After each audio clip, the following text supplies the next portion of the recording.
నా పేరు గోపిచందు. నేను జెడ్పీహెచ్ఎస్ లింగారెడ్డిపల్లి స్కూల్లో 7వ తరగతి చదువుతున్నాను.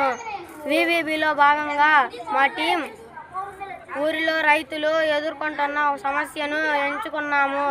అదేదనగా రైతులు పండ్లను కోయటంలో ఇబ్బంది పడుతున్నారు.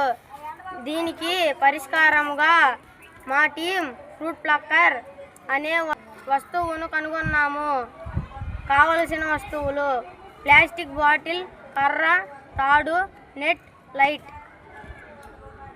తయారు చేయు విధానం: ముందుగా ఇలాంటి ప్లాస్టిక్ బాటిల్ని తీసుకొని ఈ విధంగా కట్ చేసుకొని ప్రతి ఒక్క భాగానికి రంధ్రం వేసి దాని ద్వారా తాడుని కట్టాలి. ఈ బాటిల్కి కర్రకి అమర్చాలి. అలాగే బాటిల్కి ఒక భాగంలో రంధ్రం వేసి నెట్ని బిగించాలి. దీనితో ఫ్రూట్ ప్లక్కర్ తయారు అవుతుంది. రాత్రి సమయంలో కూడా ఉపయోగించడానికి వీలుగా ఒక లైట్ని బిగించాము.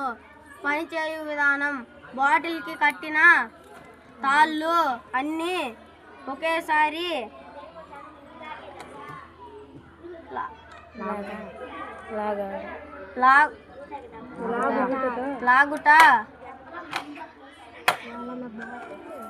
లాగుట వలన బాటిల్ తెరుచుకుంటుంది.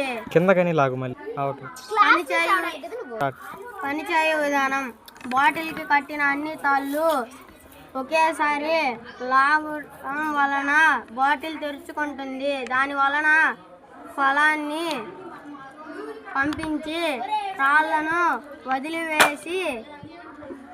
వదిలివేస్తే బాటిల్ మూసుకుపోతుంది. బాటిల్ని లాగడం వలన ఫలం బాటిల్లో పడి దానిలో నుంచి నెట్లోకి వెళ్తుంది.